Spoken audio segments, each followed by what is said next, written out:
Peace, y'all. It is I, the Emma, Energy Master Allah, and you are watching The Leopard in the Mirror, Canticle of the Mutant Guardian lecture series. If you don't have your copy of the book, make sure you grab that on Amazon. Make sure you grab that physical, y'all. Just like that. This is episode 15. We're still in book 2, The Power of Wisdom, and this is Canto 13, Master, the Measure of the Word. As always, I record these live on Facebook and then I upload them on YouTube. So if you are watching on YouTube, make sure that you go ahead and subscribe, like, share, comment, do all of that. All right. Let's go over here to the Canto real quick. As usual, I will read through it first and then we will go back through it and discuss what it's talking about. Canto 13, Master, the Measure of the Word. The word was first vibration. A serpent's hum stretched taut between heaven and dust, weaving light into lattice, lattice into law. From its coils arose the worlds, and from its echoes came the men who learned to listen. In the old age, a master was one who ruled the hands of others. He signed his name to frescoes brushed by apprentices, his genius gilded by the purse of popes. Mastery was property, a mark burned into both artist and slave alike. One painted ceilings, one picked cotton. Both labored under another man's word. But in the new Renaissance, the word no longer bends to empire, it bends to truth.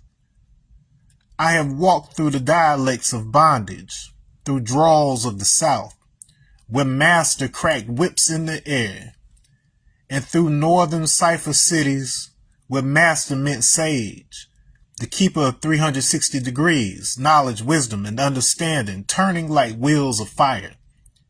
In those circles, a man was not mastered by title, but by measure, by knowing the ledge of his own understanding and standing firm upon it. Word was bond, and bond was the membrane between worlds, the string that hummed creation into coherence. I am that string now. Each syllable I speak trembles between freedom and responsibility, for to name a thing is to measure it, and to measure it is to alter its shape. The masters of old painted saints, I shaped symbols in the silence between beats. Their brush was pigment, mine is frequency.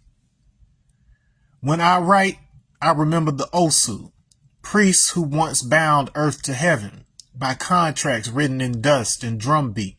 Their temples fell, their names cursed by kings who feared a God that spoke through common men. Yet their rhythm survived in our tongues, hidden in the hollers of the field, in the hum of the Negro spiritual, in the mathematics of hip-hop. Every 16-bar verse is a covenant renewed, a remeasuring of man and the infinite.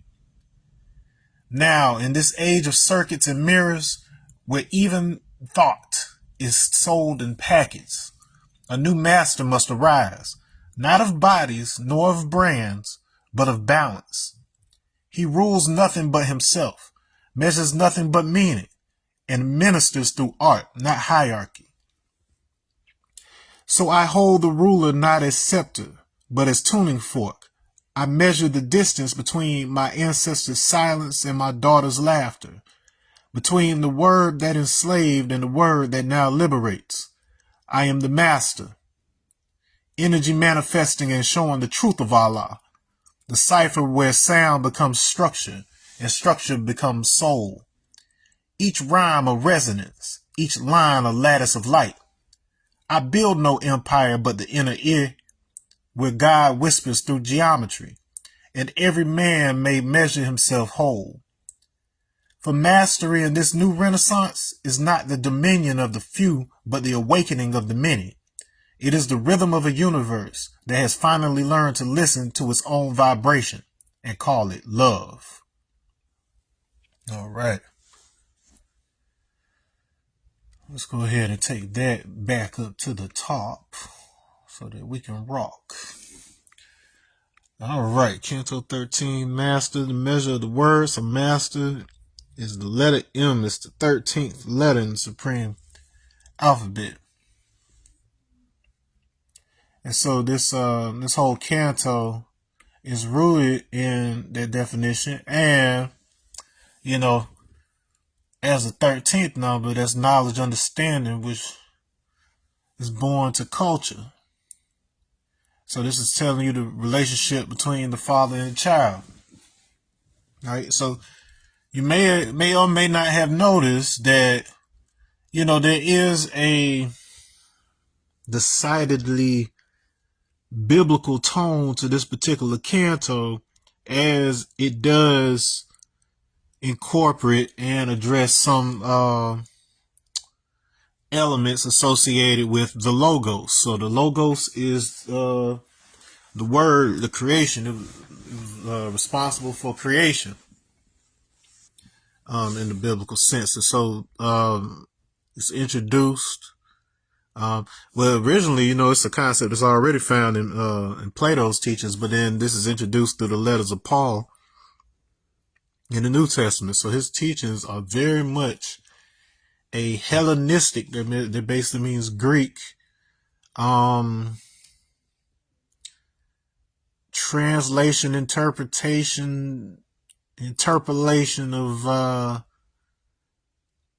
deep Hebrew teachings and whatnot. And so he's basically linking these concepts together when he's, in the letters. And so the Pauline letters are the oldest known,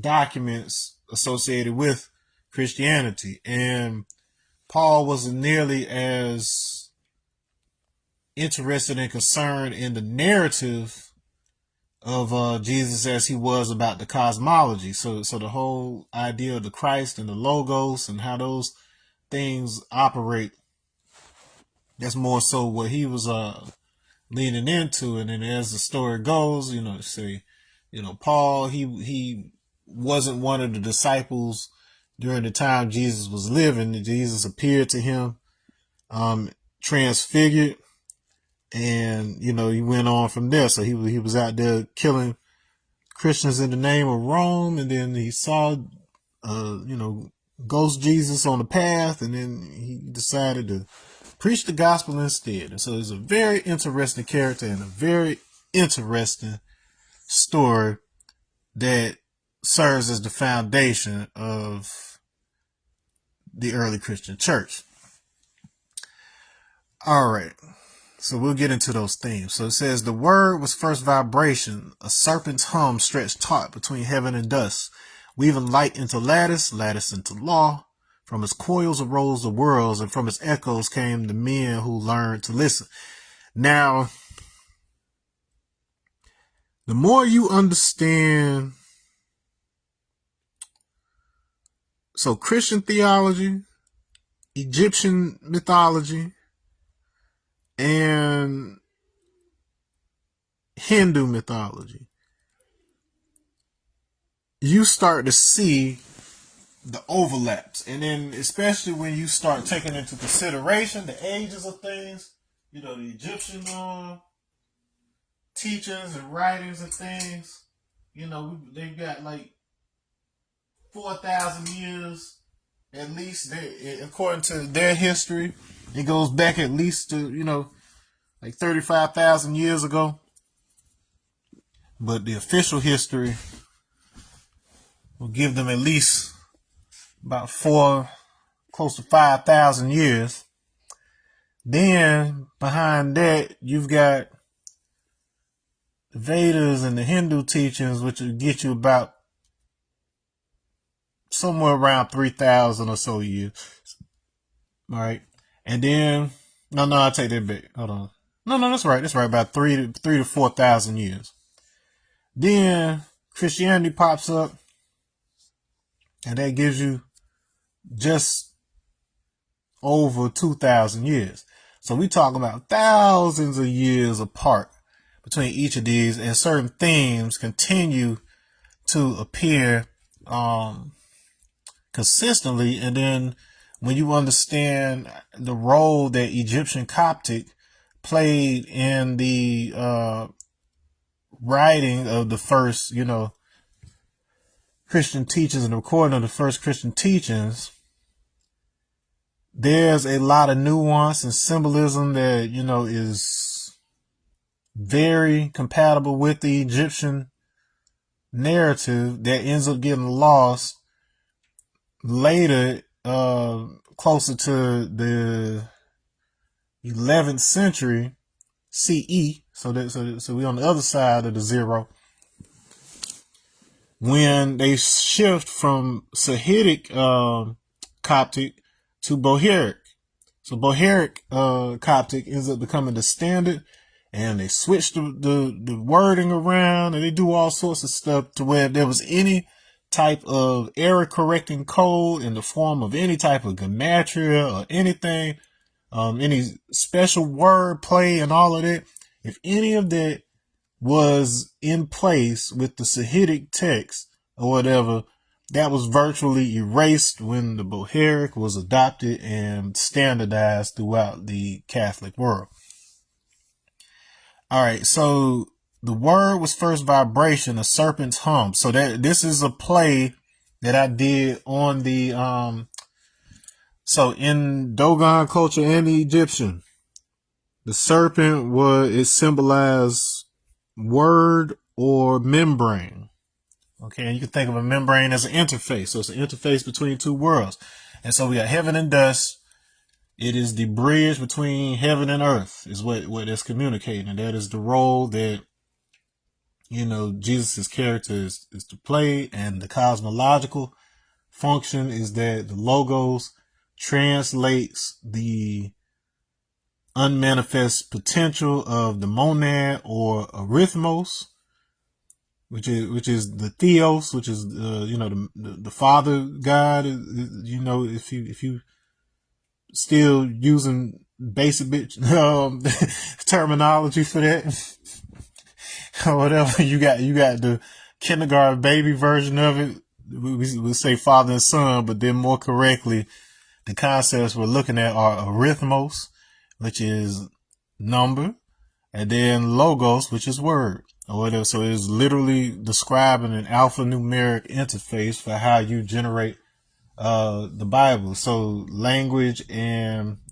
linguistics, Western academia has completely simplified and approached linguistics backwards, thinking that, we're just slapping meanings on things. And then it may have happened that way later on once people forgot the traditions, but essentially what you really have is a set of constraints that are inherent in our biology that limit the number of sounds and symbols that we could possibly make with our mouths and our hands and things of that nature. And we train the motor functions such that our brains map space and language in a way that coordinates the movement of the tongue with the thought or whatever. So it's a whole lot of things that are going on there process wise, but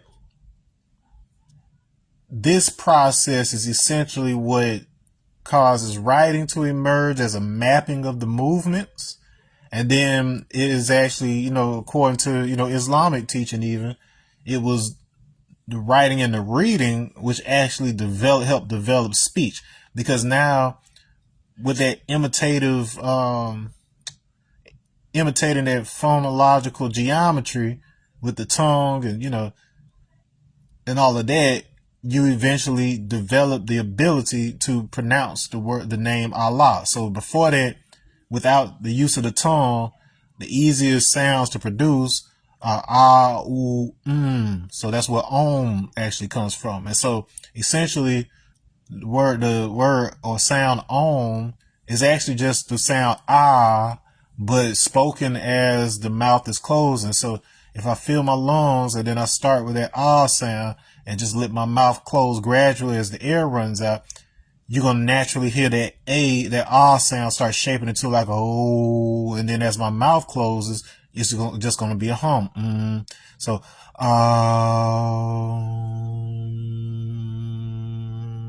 so it's like, so it doesn't have anything to do with me trying to make three different sounds so much as making one sound as the structure of my mouth is changing from open to mid to close, right? So that's a whole different conversation when you look at it as, you look at sound as sending, when you look at speech as sending a single sound of the breath and the vocal cords through the vocal tract and then shaping it with the different parts of the mouth and the throat and the muscles. And it's a lot of stuff you're doing in order to turn that one sound into many. All right. And so similarly, the descriptions of the logos operate similarly, where it is the icon, the template from which all creation is sourced. So everything is based on that source shape, geometry represented by the logos. All right, you package that into a human later on, and then you end up going to war over a bunch of stuff. But the original theology, it was the cosmic aspect is the most important thing to understand about that relationship. All right, now I know we get a lot of emotional help and guidance and whatever else from the materialized Jesus narrative, and it makes it more relatable because you are an incarnated being yourself. But at the end of the day, if you don't understand the cosmological description of Christ as the Logos, then you are missing out on the one thing that connects it to all these other cultures and descriptions that allow you to translate. So like, as I was saying, the serpent is word or membrane.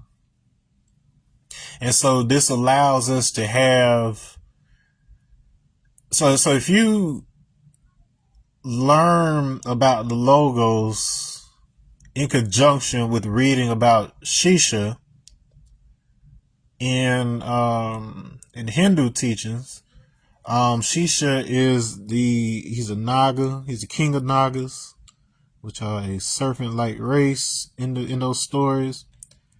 And he is known as he who remains. So during the dissolution of the universe, he is the material remnant of that universe from which the next universe is constructed. All right, so imagine you have an entire universe. It is reduced to dust, so it's got a uniform material that is the blend of all things. It's holographic in the sense that every particle contains all the information of that entire universe.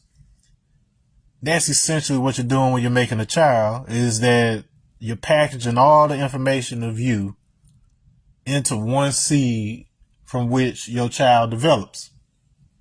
All right, and so you take that back to the concept of a universe. You have the template for everything that can possibly unfold into this universe, because you're the total information from all the potential of the last compression. So as far as Hindu teachers are concerned, this is the 7th universe, I believe. So we've had 6, and then we're experiencing the unfolding of the 7th. All right, and then there's a long story in the history of how they were able to conclude that, but they are easily one of the most mathematically sound cultures outside of the continent.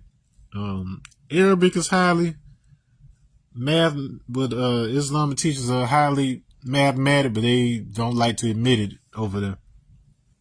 But their foundation is essentially very, very, very, very much mathematic, because it helps to keep, things intact and keep there from being semantic drift and things of that nature. But a lot of people like to forget the mathematical foundation for this stuff because it makes it easier to twist the narrative if you don't know the math to know if it's adding up correctly.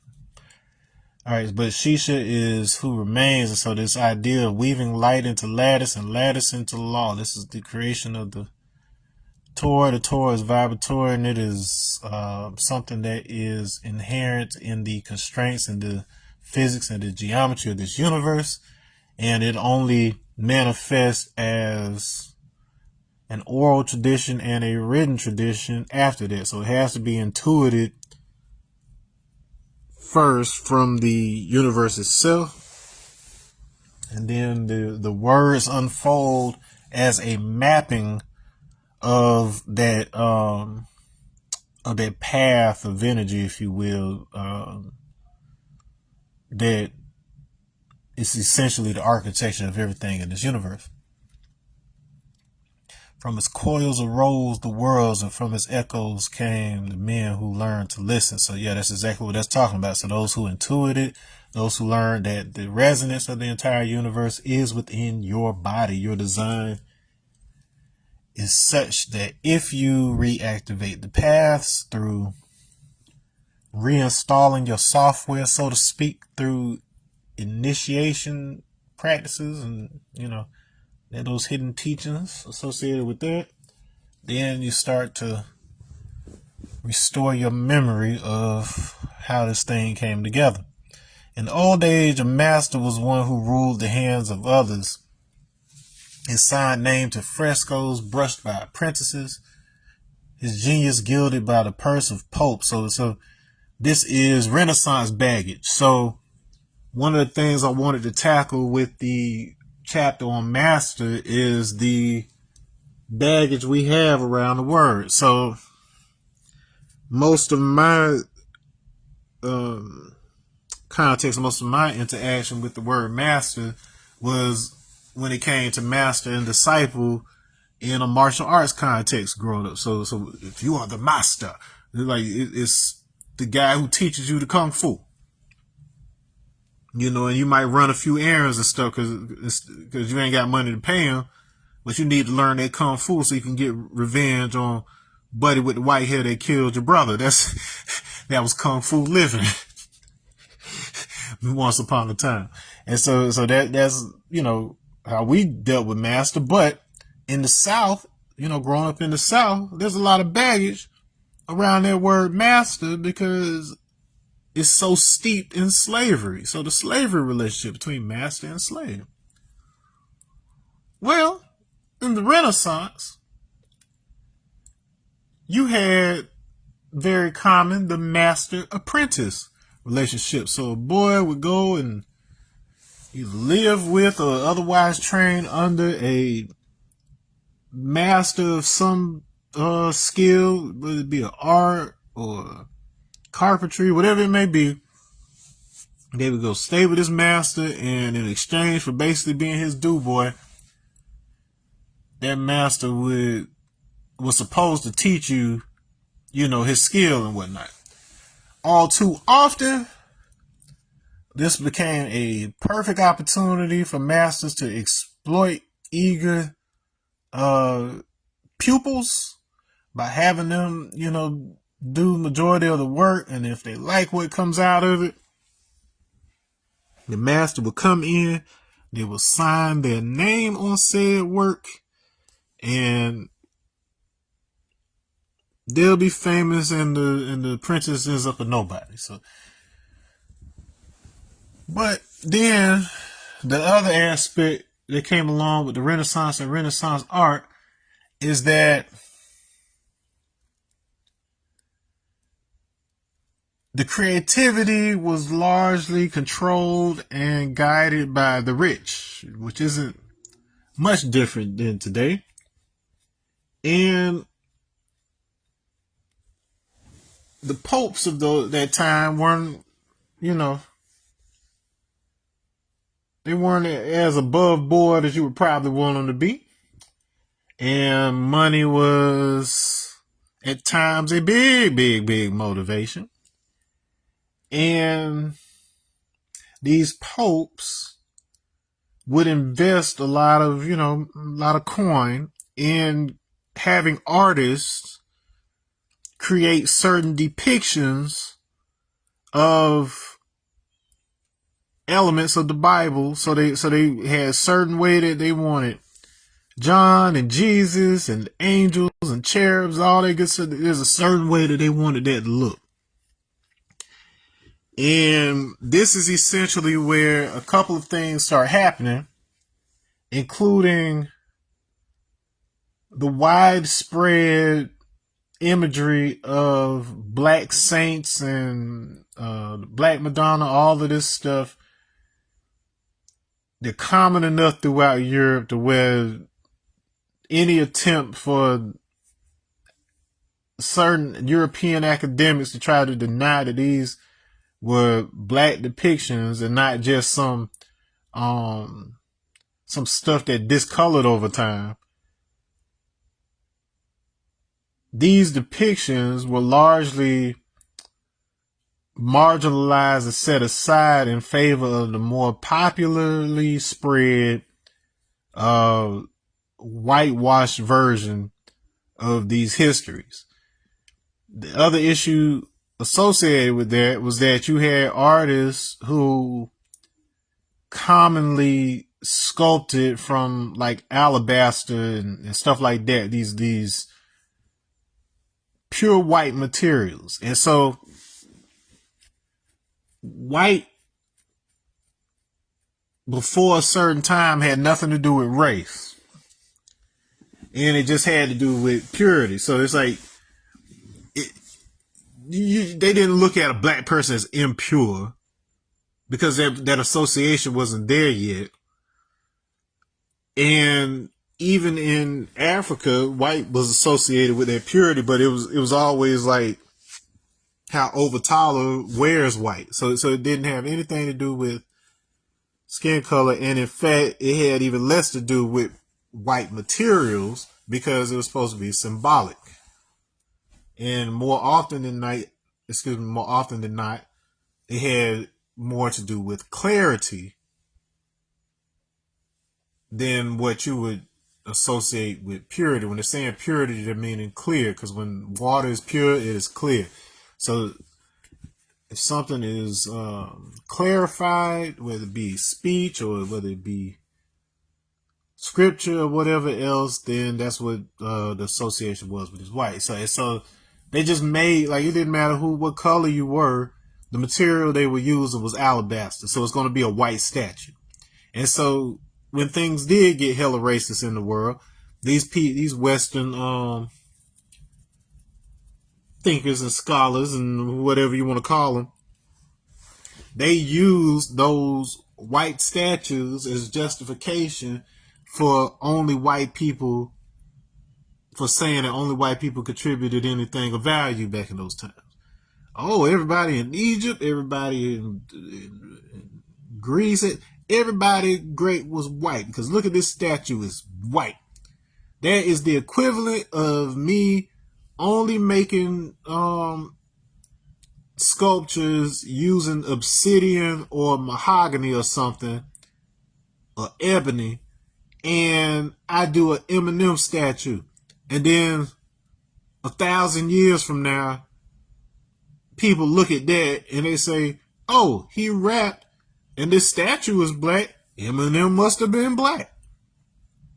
That's how y'all sound with the alabaster. That's all I'm saying. All right. Mastery was property, a mark burned into both artist and slave alike. This is talking about branding. So you get the concept of your brand for your business and blah, blah, blah. Y'all throw that word around. But once upon a time, that word was used for burning your symbol into the backside of cattle. That practice of, knowing which cattle is yours in case they get stolen or whatever else, ended up becoming, let's put marks on niggas so we can know if they run away. So they put their brand. Then fast forward to the future, Q dogs, alphas, whoever else in these Greek organizations literally getting Greek letters burned into their flesh as a sign of loyalty, but essentially what it is branding. Okay. Let's see. One painted ceilings, one picked cotton. So which type of master and slave? So you had the artist and slave. One got to paint the ceilings, one picked the cotton, but both labored under another man's word. You were always working for somebody else. Wasn't your own boss. But in the new Renaissance, the word no longer bends to empire. It bends to truth. And so this is a commentary on the way that Jesus has been used by the Catholic Church in the worst situation, and then the Protestants, the way they use Jesus in order to justify slavery and everything else, the way they use the word. You think the Bible is the word of God? The Bible is a manifestation of the word. The Logos is that which created the universe. And this isn't just me saying this. This is the actual theology. So you can take that secondhand version that you got, put it you know where, and then make sure that you actually learn the context and the evolution of these terms in their original Greek, and the influence of Plato and Aristotle and all these guys that was central to the Hellenistic view. And when you do, then we can have a conversation. But this is to say, the hold that empire had on the concept of Jesus is no longer in this new paradigm that we're building, and it only bends to truth. If it don't add up, it doesn't get through the door. I have walked through the dialects of bondage, through draws of the South, with master crack whips in the air. That's exactly what I was just talking about, how that context of master in the South is so steeped in the narrative of slavery that most people will hear it and be triggered, and you can't even get past square one with them.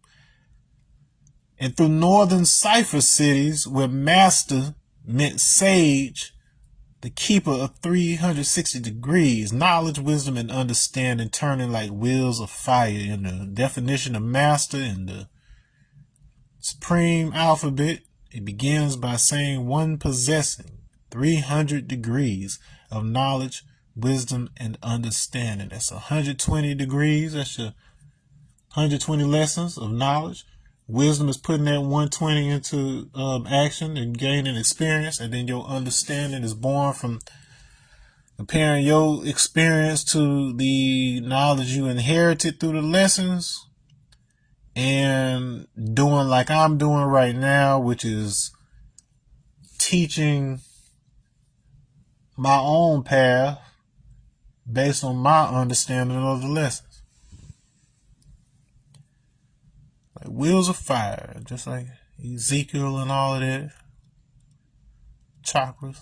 In those circles, a man was not mastered by title, but by measure.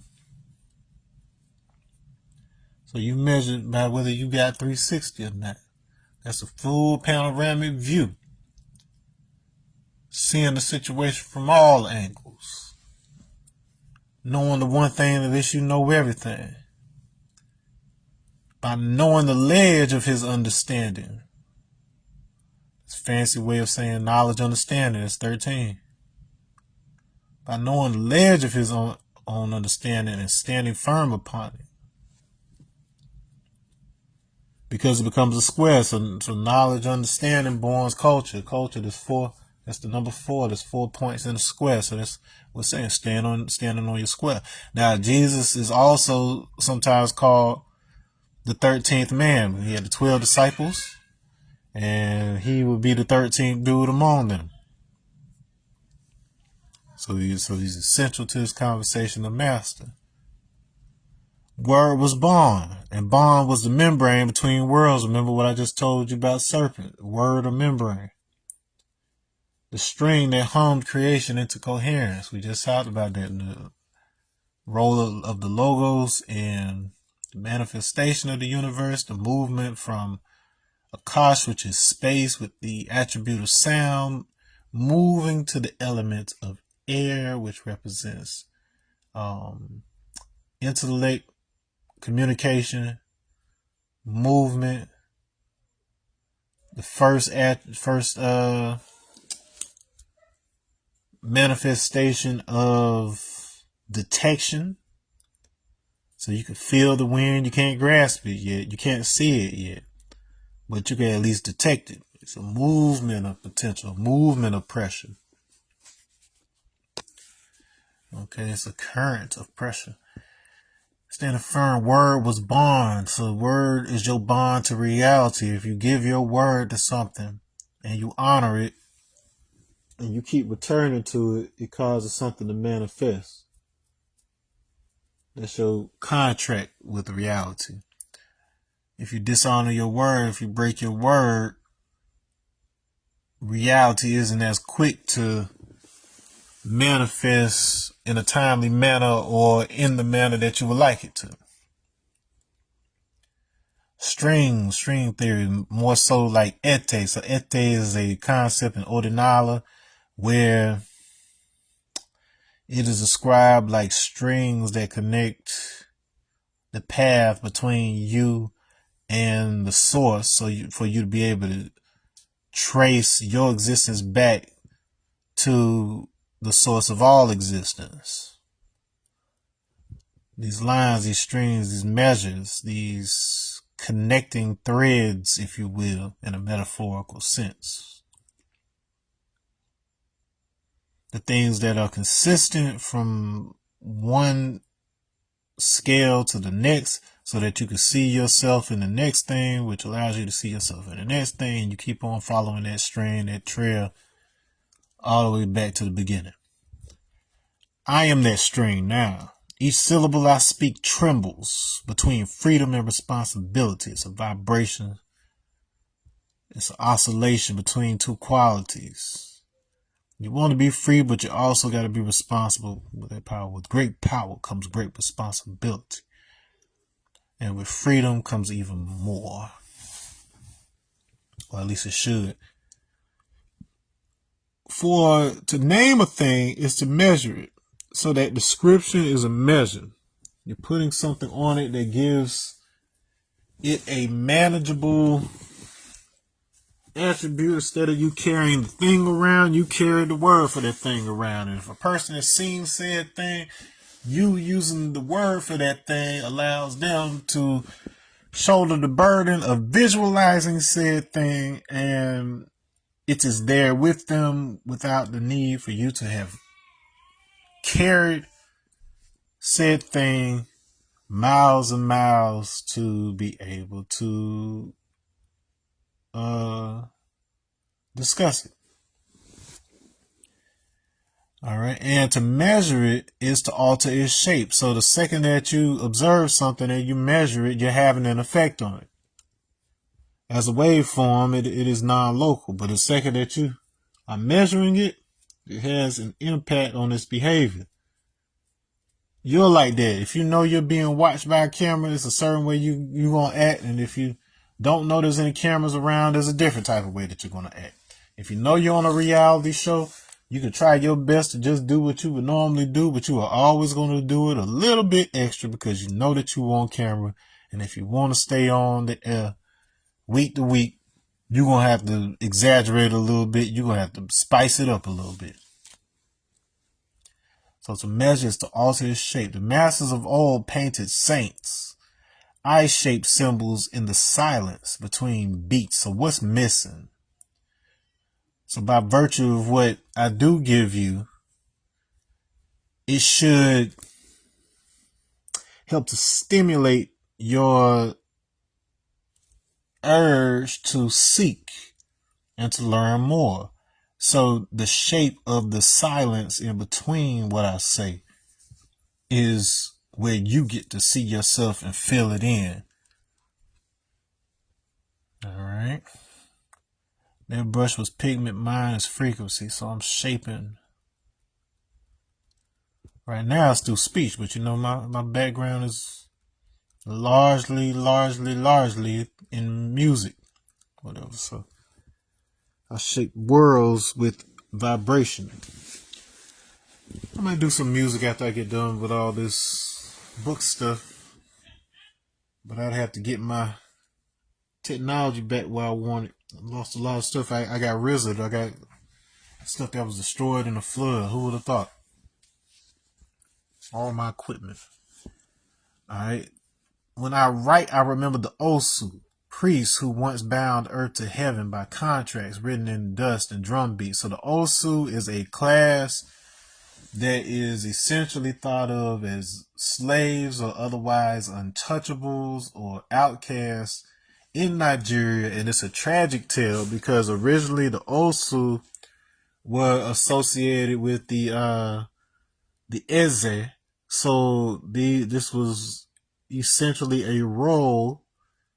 You could think of it as a priest of sorts that would be the one who would make the contracts with the land and build a shrine or a mound or whatever way in order to communicate with the earth herself through vibration and other methods and things that are learned through this ages old initiation practice. And so instead of just building in a particular location, they would actually communicate with the earth to find out how to take care of their land, which plants and things they could use and which ones not to use. It's just a whole bunch of information about the area. And they would be responsible for the upkeep of the shrine. And if there was a particular force of nature interpreted as deity later down the line, if there was a particular one that was associated with this particular shrine, the person who took care of said shrine and said deity was said to be a slave to that particular, or servant is the better word, servant to that particular shrine. And so let me continue reading because you'll see. So their temples fell, their names cursed by kings who feared a God that spoke through common men. So what happened was, as colonialism started to move in and you started having Christian missionaries come in, they demonized everything about these people's heritage and their ancestral practices and destroyed things. But the fact of the matter is, by this point, the Osu in the temples had gotten extremely popular because when you were under the protection of their shrine, or if you had their position and whatnot, you were immune to slavery. So when the slavers came around and they wanted some bodies supplied, you were exempt from it. And so naturally, the Osu and their temples became very powerful throughout the community. The people looked to them and they trusted them and everything else. And so this wasn't good for, people trying to infiltrate and gain power. And so when the Arrow Confederacy formed, between, let me make sure I remember correctly. So you had some like Igbo and Efik and just different tribes from the region or whatever. You had people from those tribes that came together, formed this confederacy, was working with the white man, managed to take over the temples, and a lot of people were converting to Christianity just to be able to gain access to the European resources and especially their weapons so they could take over these places. You had kings from nearby villages. So you didn't have like one king of Nigeria. Like each like town, each area had like its own leader and so on and so forth. And so um surrounding Oba with, they didn't like that the Osu had so much power. So it was a bunch of factors and key players involved in shifting the narrative so that the Osu to this day are looked down upon over in Nigeria. How you gonna adopt Christianity and treat a whole class of people like shit is paradoxical to say the least. So if you got problems over there, it's probably because of that. And how the long juju was abused. So you've got this it's a process and a sacred site over there where they would had a special way of determining justice and how the law would be doled out on the people. It was a spiritual process. And so one of the, in addition to exile, one of the punishments that was administered through this system was essentially enslavement. People, they may just think you're just walking down some tunnel never to be seen again, but at the other side of that tunnel, there's a ship waiting to pick your black behind up and tote you to the new world. But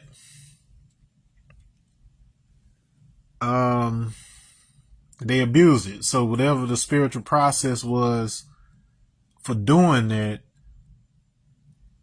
because they needed to supply slaves, so they got these deals going on with these Europeans, and if they come up short, it ain't gonna be nice for them. So they, in order to have more cargo, sometimes they would falsify these judgments.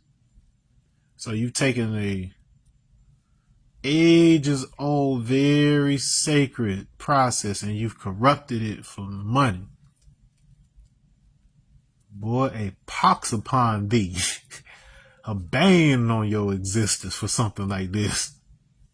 Sacrilege, I say, to sell your people away and use the spirituality to do it. There's many forms and iterations of that still going on right here in our backyard.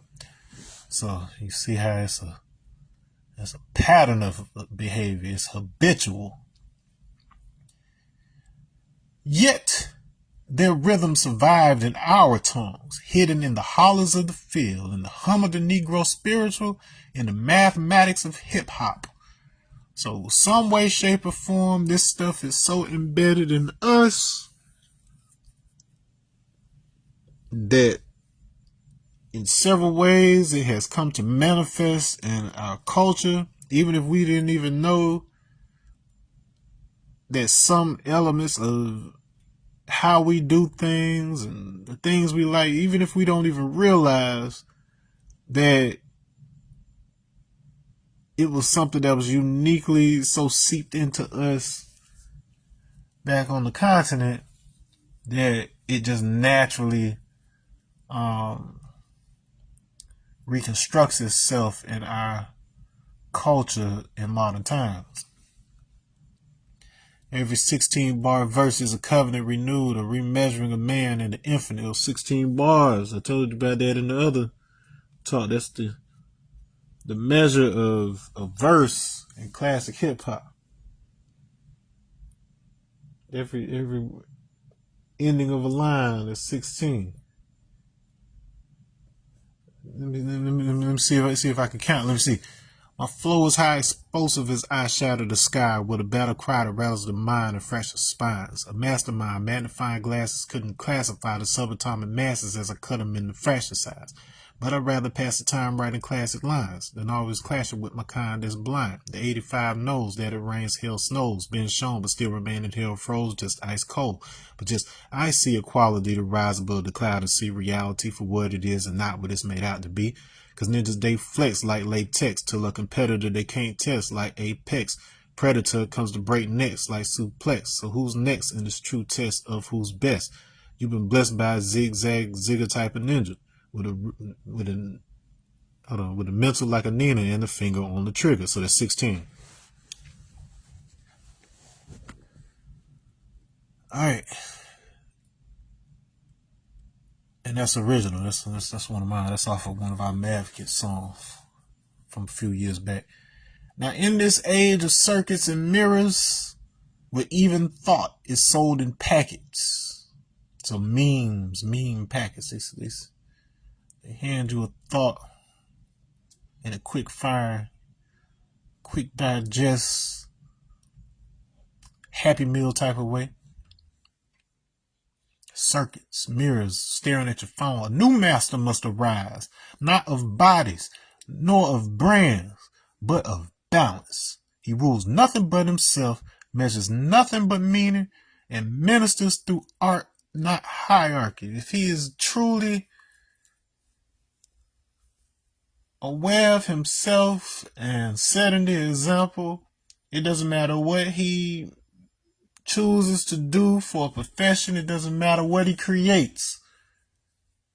That light of him will shine through.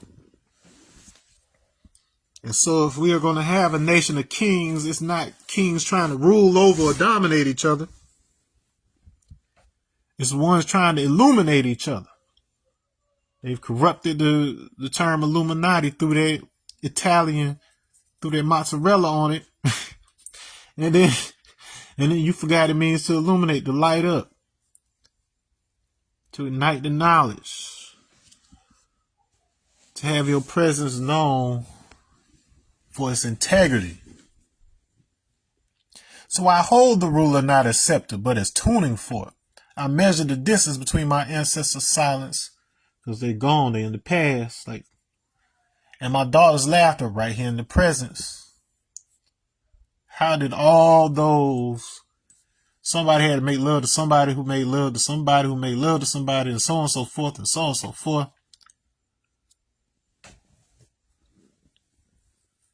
All the way until I was made, and then me and my daughter's mother got together and made her.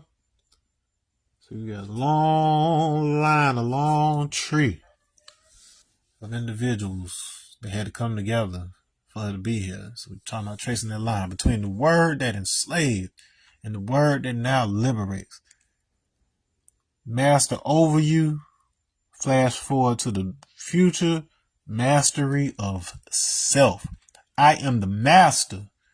Energy manifesting and showing the truth of Allah. That's what my name means. That's what the Emma is. The Emma is Energy Master Allah. Master, M-A-S-T-A, is an acronym meaning manifesting and showing the truth of Allah. That is where my name comes from. The cipher, where sound becomes structure and structure becomes soul. So it's a cycle, it's a circle consistent of 360 degrees. Remember, that's my knowledge, wisdom, and understanding. Each rhyme a resonance, each line a lattice of light. I build no empire but the inner ear. Man, let me tell you. When I first heard about what an art installation is, I thought that was the most excessive, extra mess I've ever heard in my life. These big old art installations. If you don't know what that is, look it up. Instead of them just painting on a canvas or something, they either convert an entire location into, an art experience, which is cool. It's enjoyable. But the way that occurred to me when I heard it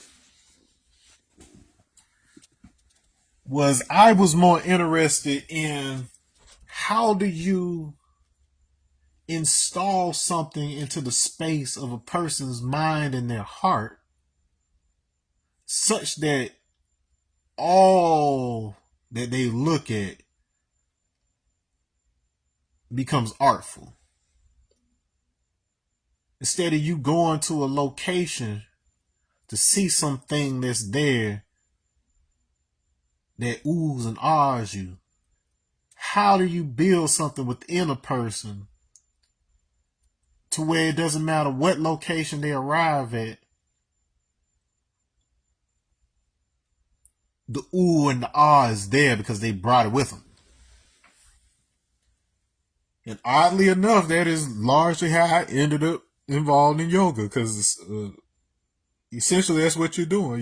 You are essentially creating structures within yourself that allow you to allow what's already there and latent to be able to flow along certain pathways. Just like it's kind of like electrical engineering of the inner body, like through the geometry of your body and proper posture and proper diet, in order to allow certain chemical reactions to happen and certain electrical connectivity to happen in the body. It starts to reactivate certain functions and faculties of the mind, okay, and the brain. Just all kind of cool stuff you can do. I did an out of body experience last night. I wasn't planning on it. It's like, all right, so what happens? like after my big, thing with meeting my chi and all that good stuff a long time ago. So after that, it gets like hella easy to do this, but I prefer to plan for it, actually prepare throughout the day before laying down to do this, actually establishing sacred space, because it limits like what, things can happen and what things you can see. But last night, and sometimes I'll do this, let's say like I get up in the middle of the night, go use the bathroom or something, and I come back and I lay down. So as I'm getting ready to fall back asleep, you kind of close your eyes and you kind of see that static of the room like that. You just close your eyes, you kind of see it.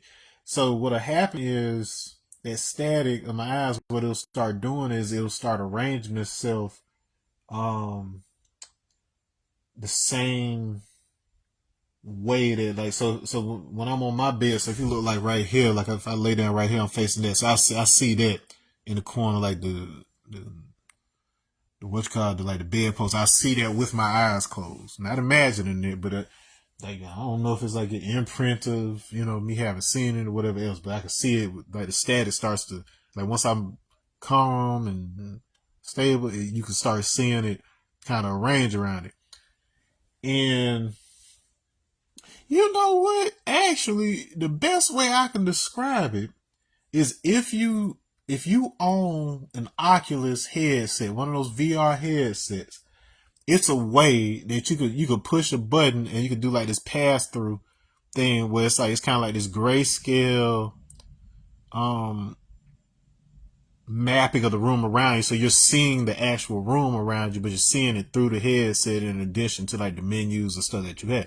So it actually starts to look like that. It's almost like I've pushed the pass-through, see-through mode on my eyelids, whatever. And so this particular night, like I do it all the time, like, staring at the wall or looking at that post, whatever. But the way I was laying down, my hand was right there. So this is actually the first time I actually saw my own hand while I was doing this. And so once I realized, I was like, oh, okay, yeah, I'm actually seeing my hand right now, even with my eyes closed in the pitch black dark or whatever. And so I was like, I must be loose enough to slip out. And then so sure enough, I was able to roll out.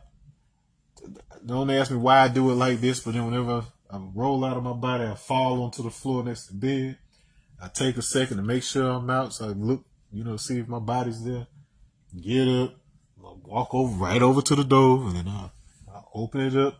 I doubt it actually opens up over here on this side when I do it, but then for whatever reason, it still opens and it creaks exactly like how it creaks here or whatever else. And then I went out into the living room and I sat down, and one thing I said I want to do next time that I had out of body experiences, I just wanted to sit down, go into a meditative posture and just see what I can do from there. So I went in there and I did that.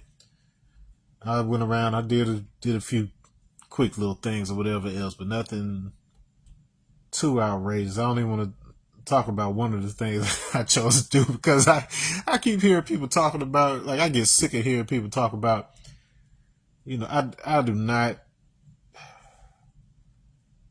like when it comes to stuff like alien races and all of that good stuff, like they romanticize that stuff so much on YouTube that it's just sickening to me, because it's a lot of that stuff. Like I tell you, like my stance is we have a spark, we have a divine spark in us that allows us to basically gain access to all information, in the universe that, is accessible. And so the idea of me going to an external being, our self Lord and Master, Islam,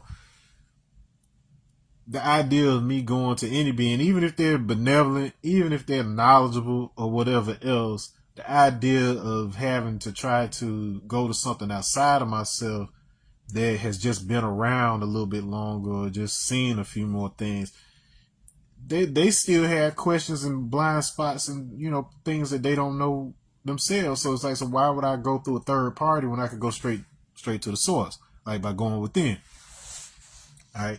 But these are amongst the capacities and abilities that emerge as you approach mastery.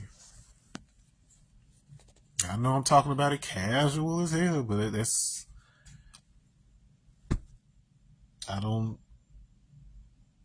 mystify this stuff. Like I'm regular, just like you. I've just done more things to focus my attention and development in a particular direction. That's all it is. You do anything long enough, you're bound to get some kind of result. There's nothing unique about it.